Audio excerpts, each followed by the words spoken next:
Hey there, Photoshop. This is just going to be a very quick tutorial based off the homework that I set last Monday. Take you through what I did and how I did it, and give a shout out to a few of the people who have done some great comps of their own. So let's jump straight in. So what we're going to do is, first things first, these are the two assets that you had. You had a label and you had a photograph, and we want to put the new label on the photograph. So what we're going to do is we're going to drop the label onto the photograph.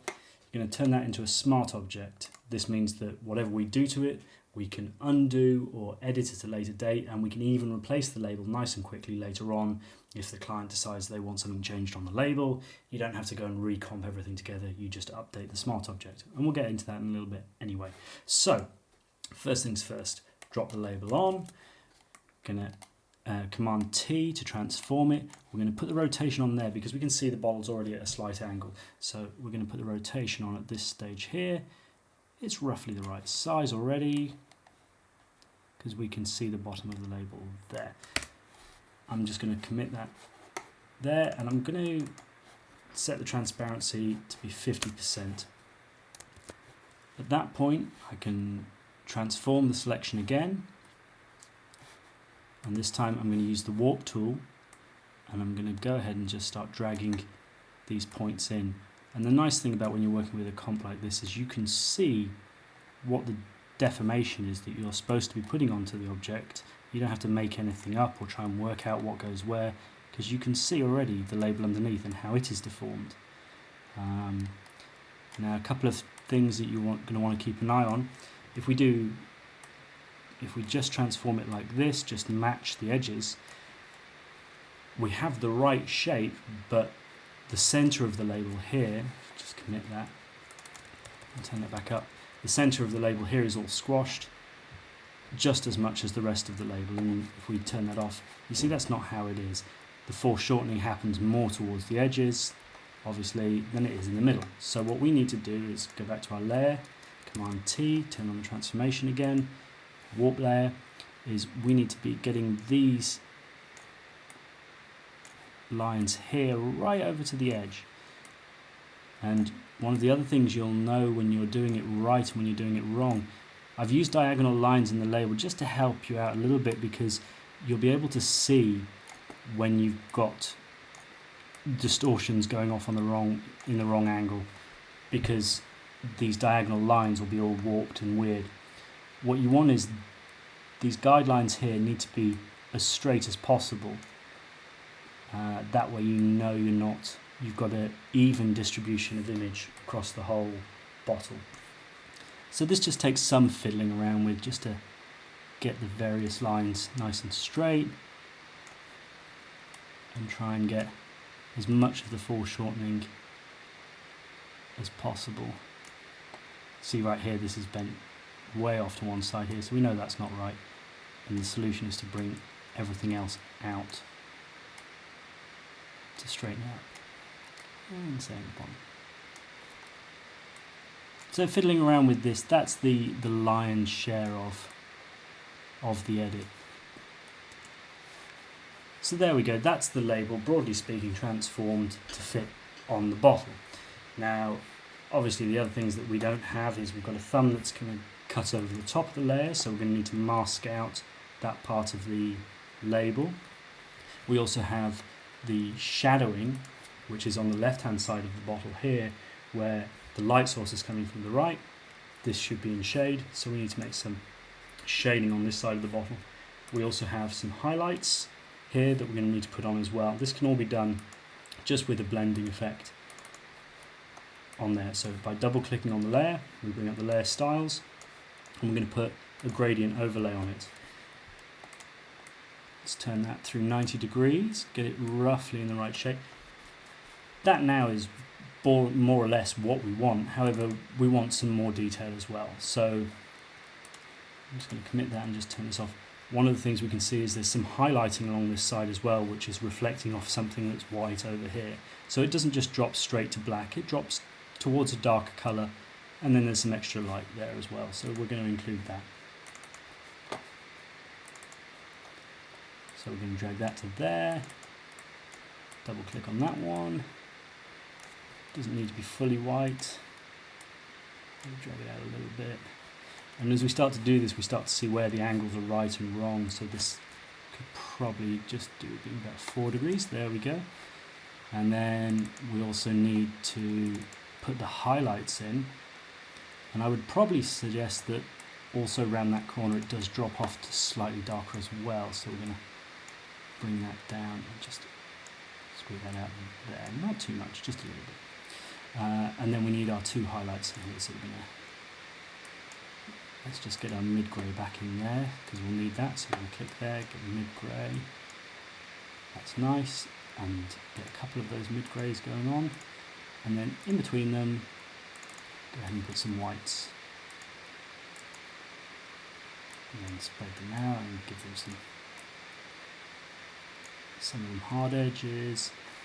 And again, we're starting to see where the angle of the gradient isn't quite right. There we go, that's good. And then last but not least, we're going to multiply the layer and then drop the opacity way down. We've probably got a couple too many in there, so let's just knock some of those out.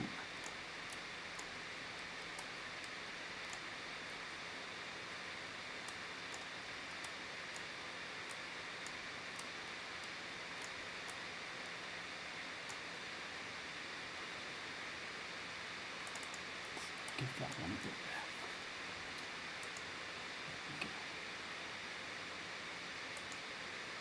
there. There we go, not too shabby. Right, the next thing we need to do is mask this out so that we can get the thumbs coming through as well. For this, what I like to do is knock the opacity down to about 50 so I can see the label, but I can see what's blocking the label as well. Then going to go to Layer, Vector Mask, Reveal All, and then get our pen tool, make sure that it's set to path, not shape, and we want to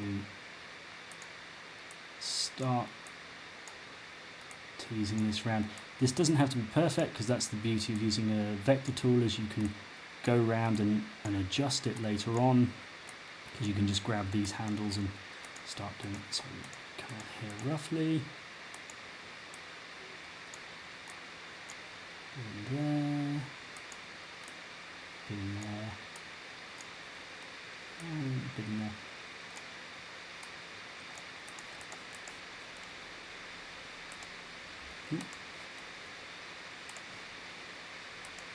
Good.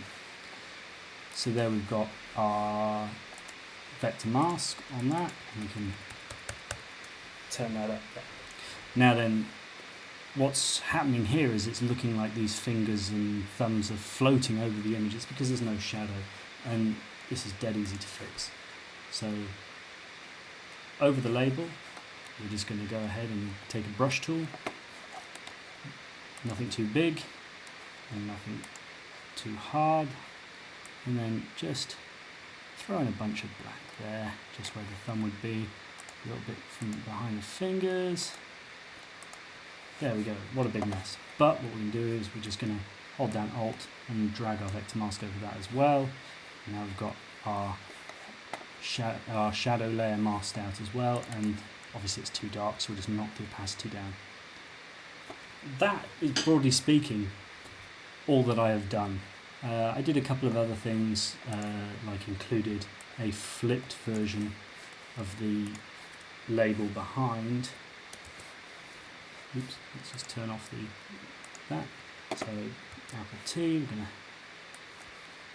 flip this, make it much bigger, and have the top bend the other way, and then let's just go ahead and grab our vector mask handles, and this is to create the illusion of the back side of the label as seen through the water, creating a weird lens effect.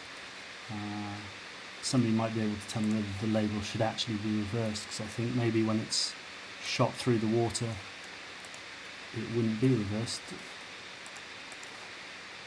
Let's get the bone Again, here we're only using the a little bit of the label, so it doesn't need to, we don't really care what's going on down here. It's just trying to get that. There we go. And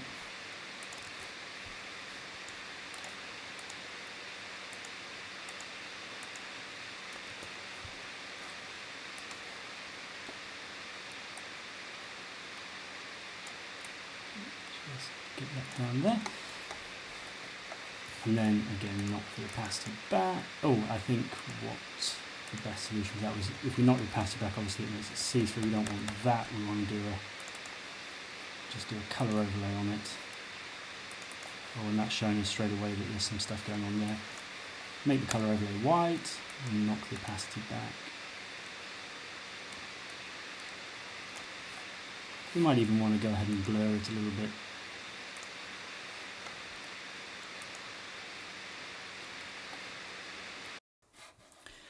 Okay, let's just fix that bottom corner there. So let's go ahead and grab this and get up. Make sure we've actually, let's just remove that piece of stuff there. Let's get that out of the way. Tuck it up out of the way. Job done. There we go. Right, that's pretty much all I did. Let's have a look and see. There was the one that I think I posted. Yeah, I think that the shadowing was a bit heavier on that side, and I worked a little harder on the reflections here. Okay, let's have a look at what some of the submissions we got were, and some of them were really good, and give a shout out to those people. Okay, first submission here we've got is from Paper Science. Nice submission. One thing to look out for is making sure that the distortion that you have going across the bottle is includes the foreshortening, which gets more extreme on the edges than it does in the middle. At the moment your distortion's quite uniform, so it's not quite looking cylindrical. But yeah, nice shadow work, well done, thanks for taking part. Next up we've got Bexy, nice comp, good effort. Again, keep an eye out on the distortions there when you're transforming your layers. Make sure you use smart objects wherever possible so that you can go back and adjust things if you realise something's not right. And lastly, a shout out to Chain83, who really went to town on this, did some great work, used the 3D feature, and well, used a lot of features, went in and tidied up the fingernails and balanced the image contrast and lighting effects that we have there going on, and really put a lot of effort into making sure that the specular highlight, the reflection of the window going over the label, was really very realistic. So well done to Chain83. Thanks ever so much everybody, and there'll be a new assignment up tomorrow sometime. Cheers.